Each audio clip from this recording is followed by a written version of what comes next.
The agenda this week examined how condo boards do their residents' bidding, scanned the SNC-Lavalin scandal in Ottawa, and looked at the rising influence of Asia and its trade networks.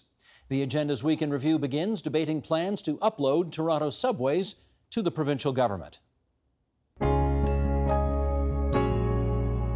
Cherise, let me go to you on this. When I do travel around this province, whether it's in Ottawa, Windsor, Thunder Bay, where Josh wants to build a subway to, or something else, one of the questions I often hear is, why should we have to pay for Toronto's transit improvements? What's the answer to that? Well, I actually don't think it's true. I mean, Toronto's been paying for its transit for 70 years, and it's the most under-subsidized transit agency in North America. What I'm actually afraid of is quite the opposite, as Josh was explaining. If our transit that we've paid for and our assets are then cannibalized to then build transit elsewhere, if it's reinvested back into Toronto, and we're guaranteed that it is, and that it actually matches the value of what those assets are, then that would work out. Otherwise, we're subsidizing transit elswhere. Stephen, where do you think the money's coming from now? Where do you think the money's coming from now? When a minister comes to the City of Toronto, whether they're federal or provincial, they're coming, when they write that check, it's come from all the taxpayers across the province of Ontario. Operational, you can talk about maybe you don't get the level of support, but when it comes to construction, when it comes to the capital costs, you got $9 billion in the PTIF funding from the federal government. $9 billion. We got $300 million, which won't even pay for the design of the young subway all the way up to Highway 7. So, no, the answer is, yeah, everyone pays those federal tax dollars, provincial tax dollars, and they go to service the needs of the province of Ontario. And I'm sure there's investments in Northern Ontario that happen where others in the province may say, why are those dollars going up there? Other cities, other jurisdictions that have uploaded their subways, because that's, you know, we can learn from those. Like, look at New York, look at Baltimore. Both those experiences didn't work out so well. They resulted in a lot of starving the center to spread the peanut butter around the region. Actually, and in fact, can I do this now? Because you brought up New York. Okay. The guy who runs the New York subway system used to run the Toronto Transit Commission. Okay, Andy Byford. Let's hear what he had to say about all this. Sheldon, if you would, please. Does it make sense on the face of it to have the streetcars and the subways run by one entity and the buses by another? Not in my opinion, and not least because there's a financial implication here that the subway, because of obviously the numbers of customers it carries, the subway largely pays for its own operating costs. The buses and streetcar network do not. So effectively, for the TTC, the subway cross-subsidises the buses and streetcars. So I think were the subway alone to be uploaded to the province, the buses and streetcars would become almost unsustainable for the city. So it's all or nothing at all? I'd say do not break the TTC up. Okay, this is a guy who's now finding himself in the crosshairs of every political dispute between the governor of New York and the mayor of New York, who, despite being in the same party, hate each other.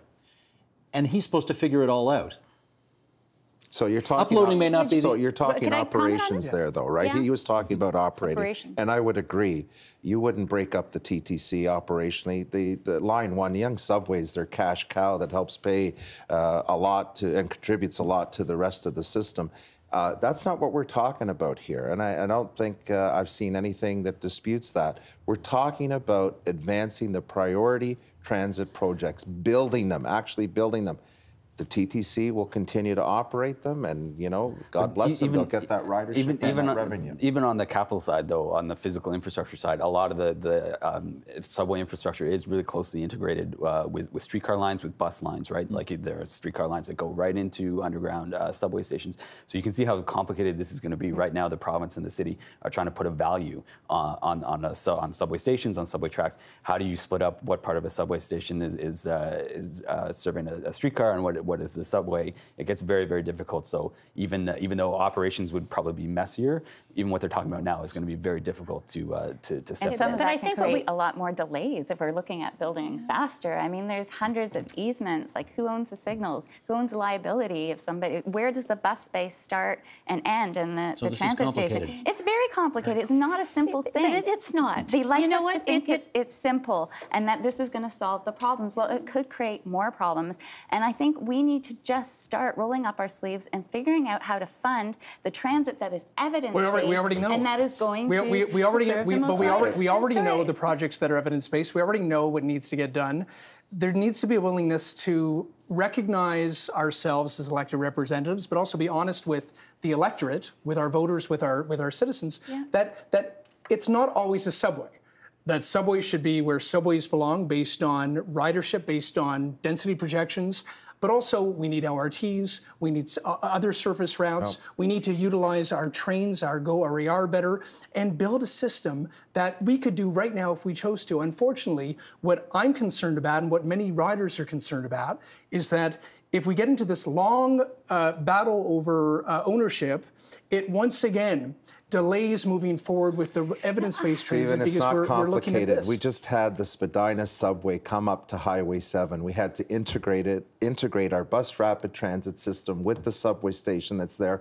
We know where the property lines are. We know where the TTC operation ends and where the bus rapid transit begins. So to say that we can't figure this out, my gosh, I think we're a bit more sophisticated than that. Audrey was speaking about, even to have an owners meeting to vote directors in, you need a certain percentage of the owners, usually 25%, to show up. And even it can be a problem getting 25% of owners to be there, either by person or in proxy. Why? Because people just don't care, Steve. They buy their unit. That's just part of it. If you have a majority, like in my building, it's 90% owner occupied. We don't have a problem getting people to the meetings.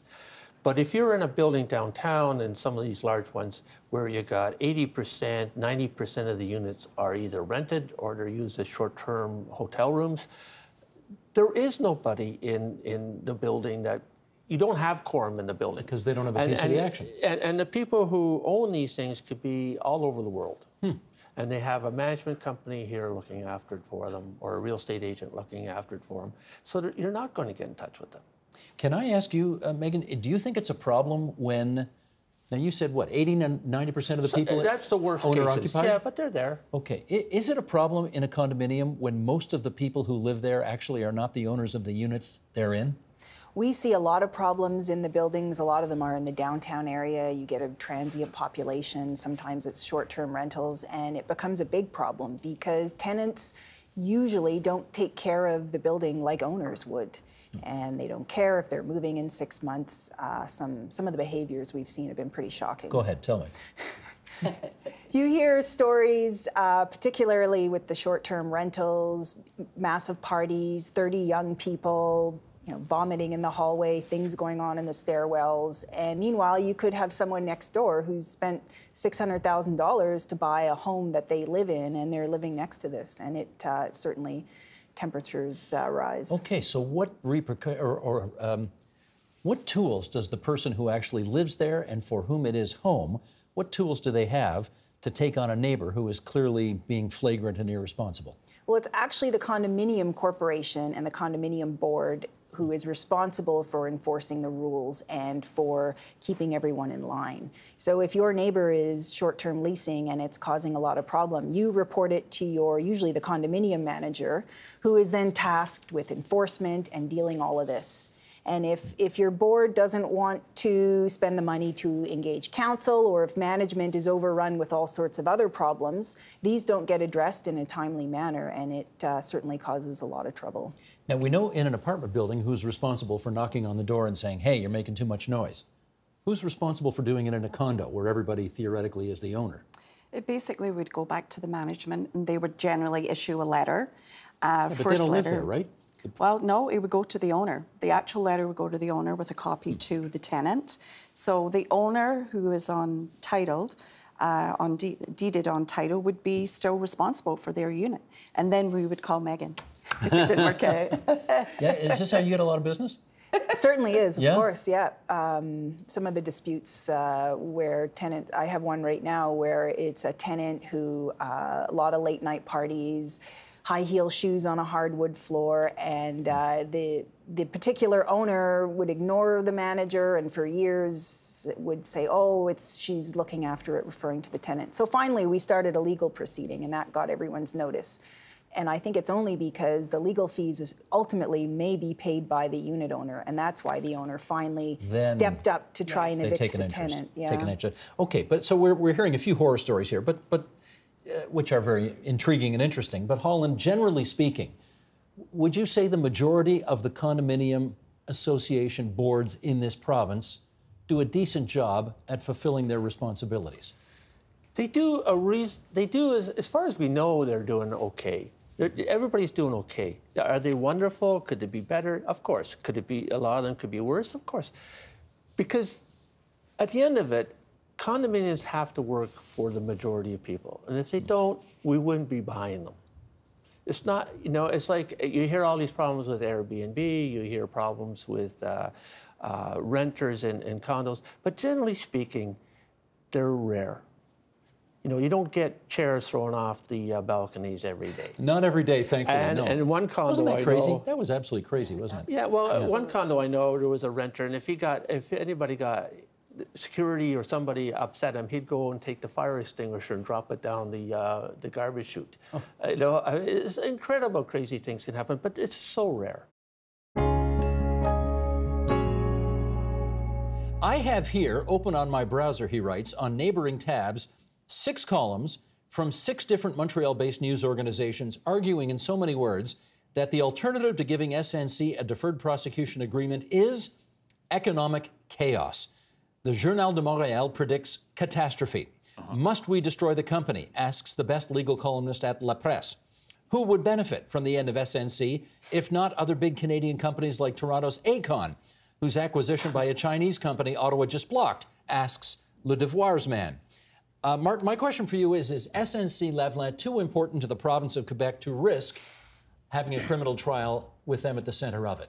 Absolutely, but the nuance in there, and unfortunately, my Quebec colleagues suffer from a bit of provincialism when they talk about this sort of thing. You have to remember that SNC-Lavalin is, yes, it's a massive company, has about 50,000 employees across the world.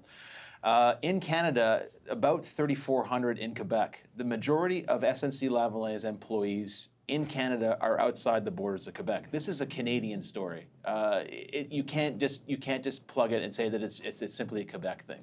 And so and it sort of goes to the other thing it does here in Quebec is that it touches on the fact that when it comes to sort of corporate giants here in Quebec, they're less corporate giants as sort of symbols of Quebec might. In the case of SNC-Lavalin, it's got a history here in Quebec. It built the Olympic Stadium, built the Mercier Bridge, built the James Bay hydroelectric dam up north, and whenever a company like this gets sullied, one way or another, in the case of SNC-Lavalin, obviously it was the charges, but in the case of companies like Rona and Alcan, which were sold, it's almost like we lose a jewel. It's almost like you're attacking Quebec itself.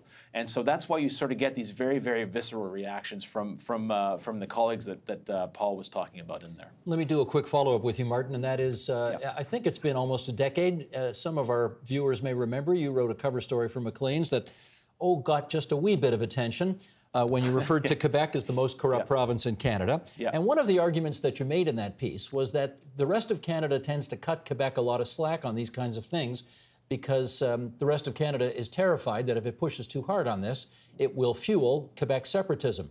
Is that at play here? No, it's not really at play any longer. And I'm almost happy to say it. I wrote that in 2010, when the Parti Québécois was still a fairly big going concern, although diminishing at the time.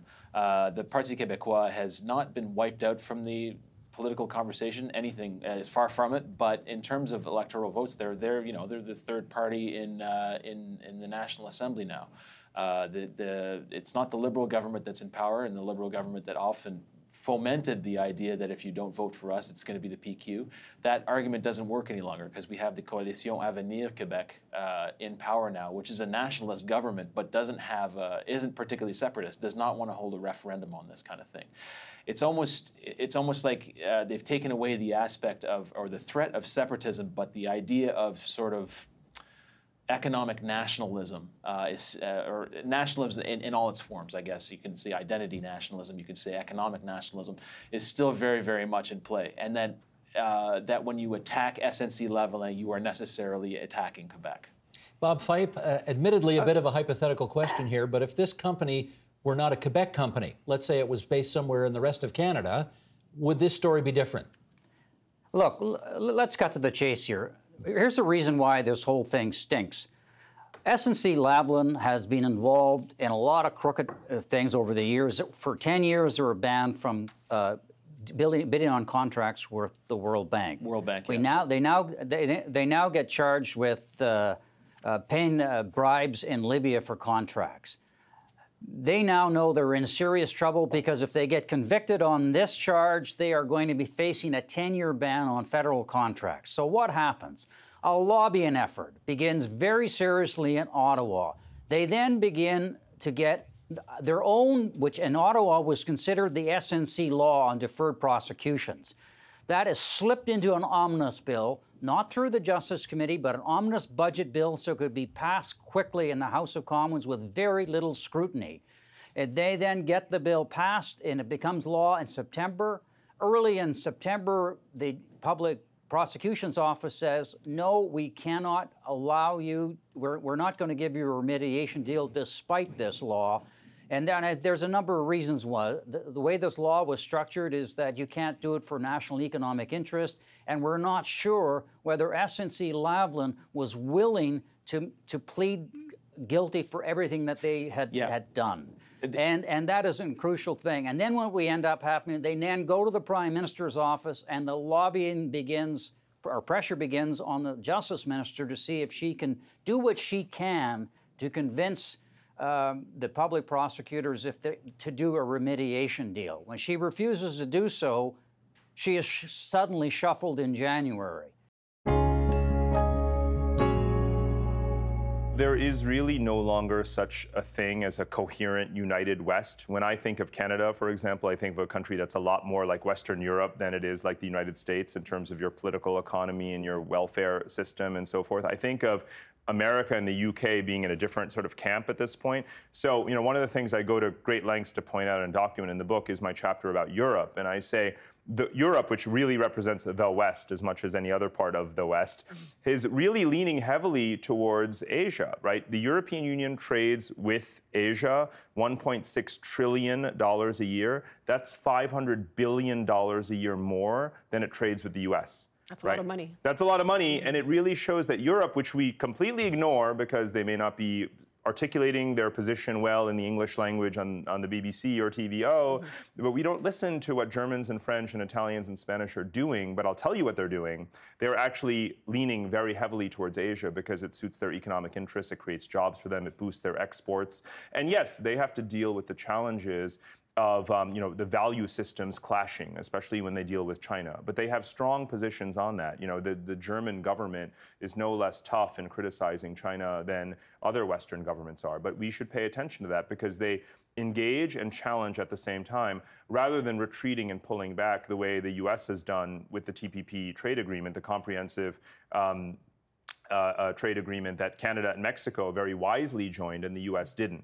So I think that there is no one Western answer. There's what smart Western countries are doing. And I would look at Germany, Canada, and other countries as being on the smart side of what Western powers can do to engage productively and constructively with this rising Asia. And with less than a minute to go, will the West resist an Asian world order? it's not about resisting, right? You can't, it's sort of like gravity, right? When you have 5 billion people, the majority of the world's population for the next generations to come, growing together rapidly, representing the majority of the world's economic growth, largest export markets, there's no question that Asia is going to rise no matter what you do or would seek to prevent. It's going to happen, right? The question is, how do you adapt to it and share the stage and benefit from it, right? Again, Canada benefits from growing trade with China. It benefits from talented migrants coming from Asia, right? And that's what Western countries should do, is to adapt in a way that benefits them, rather than resisting something that shouldn't be resisted just for the sake of resisting it. And that is the Agenda's Week in Review for this Friday, February 22nd, 2019. You can see all of those conversations in their entirety at tvo.org, our website, on our YouTube channel at youtube.com/theagenda, and on our Twitter feed at twitter.com/theagenda.